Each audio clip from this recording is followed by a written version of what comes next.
Namahagi ng tulong pinansyal at kabuhayan ng Department of Labor and Employment Isabela Field Office kahapon, December 8, 2025 para sa mga residenteng naapektuhan ng Super Typhoon Uwan sa mga bayan ng Tumawini at Roxas.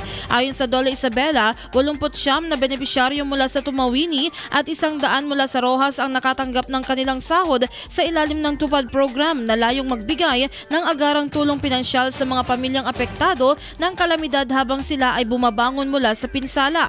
Bukod dito, 7 magulang o guardian ng mga batang manggagawa sa Roxas ang nabigyan ng livelihood starter kits na nagkakahalaga ng 140,000 pesos upang matulungan silang magkaroon ng hanap buhay at maiwasan ng child labor. Nagkaroon din ng dole ng tseke na nagkakahalaga ng 1,187,850 pesos sa local government unit ng San Mateo sa ilalim ng Dole Child Labor Prevention and Elimination Program. Ang mga aktibidad ay isinagawa sa ilalim ng Dole Integrated Livelihood and Emergency Employment Program at pinangunahan ni Dole Isabela Field Office Chief Reginald B. Choco, katuwang ang mga kawani ng nasabing tanggapan. Ipinahayag ng Dole Isabela ang kanilang patuloy na pagsuporta sa mga komunidad na naapektuhan ng kalamidad sa layuning mapabilis ang kanilang pagbangon at mapatatag ang kanilang kabuhayan. IFM News.